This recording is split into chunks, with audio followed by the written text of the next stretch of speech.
People, I'm Shaggy the Opinionated Hippie, and mere seconds ago, I finished listening to Disc 4 of Frank Zappa's latest release, Over-Nite Sensation, the 50th anniversary box set. Disc 4 being the complete show, a rather short complete show from Detroit, May 12th, 1973 at Cobo Hall. Just finished listening to it. I'm going to review it right now. Already did the first 3 discs previously on this channel. And this is a live show. They were touring with Mahavishnu and I think one other band at this point. So the sets were a little bit shorter, hence the entire show fits on one disc. There's even sort of an audible that Frank calls towards the end that's a little disappointing. That obviously happened because he apparently just did not figure out the time to the best of his ability and change things up. That was a weird sentence. But yeah, there's a disappointing audible that happens. And this is a really good companion show to disc 3, which is, I kind of wish, even though disc 3 was performed prior to this one, kind of wish they were flipped, only because this one does seem more like the appetizer to set up the absolute jaw-dropping awesomeness that is disc 3. This is also a fantastic disc, but Disc 3 was a lot of really long improv and jamming and solos and looseness and that kind of thing. This is 1, 2, 3, 4, 5, 6, 7, 8, 9, 10 songs that are pretty tightly written, with only 3 that kind of have solos that let the band stretch out. I think Ponte gets the most solos. Maybe Ponte and Duke get 2. Marquez gets 1. I think Fowler gets 1. Underwood gets 1. And Frank only has 1 guitar solo in this whole show. I keep going back like, is that correct? But yeah, Frank's only guitar solo is in the encore Chunga's Revenge. So yeah, but what we get here sounds absolutely fantastic. This band is amazing. You have Frank, obviously. You have the rhythm section of Ralph Humphrey and Tom Fowler, who, again, I said this with the other 3 discs, I think are the stars of this entire box set. I have underestimated Humphrey and not given him his due props previously in my life. He is a beast on this. Ruth Underwood is a beast on this. Luckily, she is very prominent in the mix, especially in these early songs, which are like these, the instrumentals of like Exercise 4, Dog Breath Variations, Uncle Meat. Ruth is prominent. You can hear her. She sounds fantastic. You got Sal Marquez, Ian Underwood, Bruce Fowler, all bringing stuff on horns and woodwinds. Who else is in this? George Duke is in this band. And so the band is just top notch. But compared to disc 3, this is like the song-oriented set. And to like listen to this and think that then either Mahavishnu played and did their thing for like an hour or preceded this, that's a very interesting pairing. But what we get here is we get a really long introduction where Frank does the intros and does the sound checks. 73 genuinely had long introductions and sound checks. Then we get a fantastic run of music that sounds... This might be the best sounding and best performance of this suite of songs so far. And we have quite a number of them that have been released. But you get Exercise 4, Dog Breath, the Dog Breath Variations, Uncle Meat, and then we go into 50-50. And the 50-50 is a little more militaristic. Humphrey's drum intro is a lot more like not as funky and like is like just jamming Stevie Wonder-esque as it would be, within a couple weeks, definitely by the time we hit Australia. But which is where this tour would go in June or July. Those are June shows, right? It's really fascinating, and it's just got a different feel to the intro before they go into like an instrumental version of 50-50. And we get a couple solos in this that are pretty good. And so that's like the first time we really start to loosen up. The rest of the stuff is this really tightly, incredibly well-played stuff.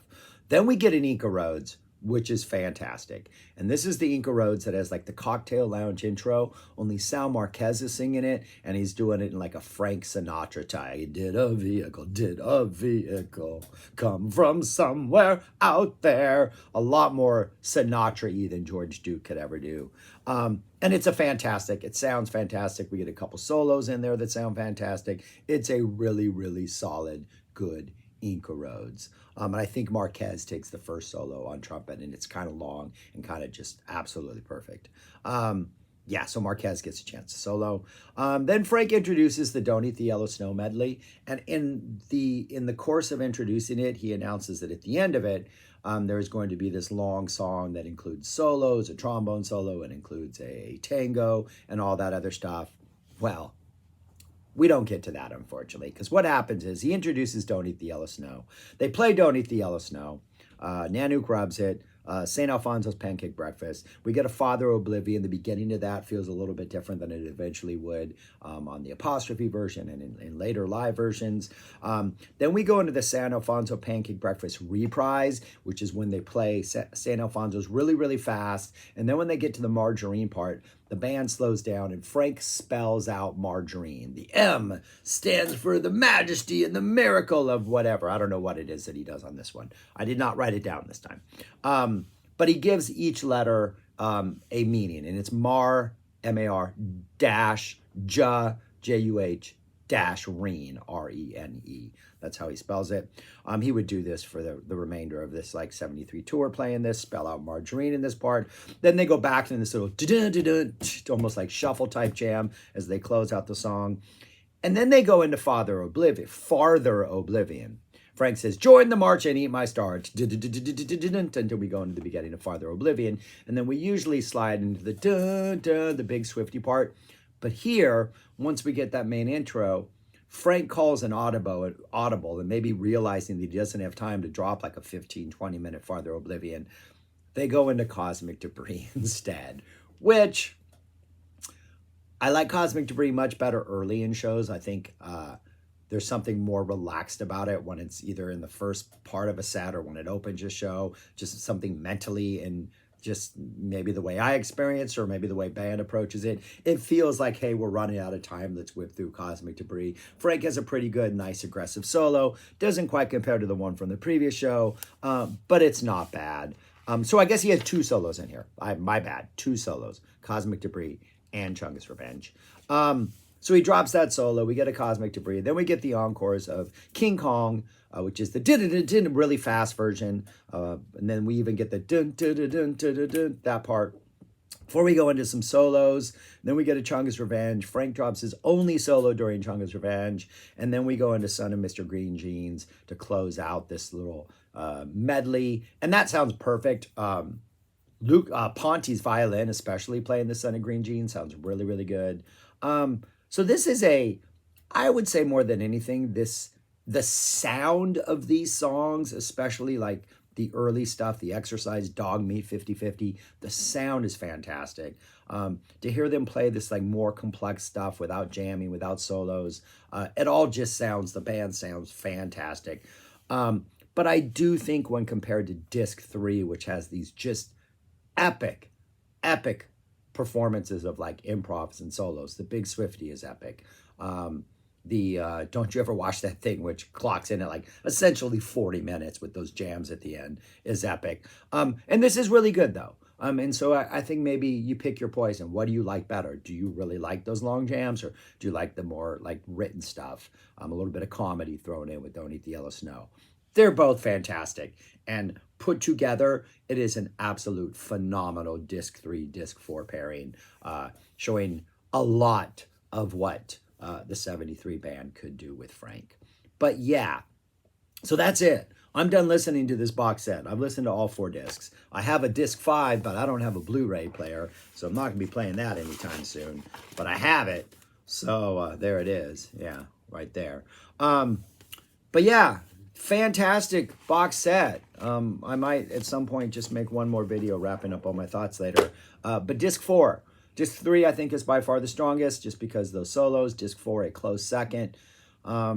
And then, I don't know, disc 2, because it has that Montana Dupree's Paradise at the end. The live stuff is just fantastic on this. But yeah, disc 4, really good live show. I think if I had one thing to change is that they're not opening for Mahavishnu or they're not touring with Mahavishnu and we get a full-on, 15, 20-minute Join the March with a trombone solo and a tango in it. Yeah, that would have been fantastic. But that's it. That's all I got for disc 4. It's fantastic. This is a great box set. I don't know why you would be disappointed if you got this, especially if you like live Frank Zappa. Yeah. I almost think that having these two live shows buried in this Over-Nite Sensation box set, they might not get the love and props they deserve. And I do think, like other bands, they need to do a strictly archival concert release series, like a live Zappa Volume 1, live Zappa Volume 2, just complete shows. These two shows attest to how much incredible quality music is out there that possibly could be released. So anyways, those are my thoughts. Let me know your thoughts. Subscribe, like, share, comment, and go listen to this entire show. It sounds fantastic. It's played fantastic. The solos, though there aren't as many as there are in disc 3, are fantastic. Yeah. Probably the weakest part of this disc is Frank, crazily enough, and yet Frank is still interesting and good. That's all I got. I'm rambling. Peace. Talk to you later.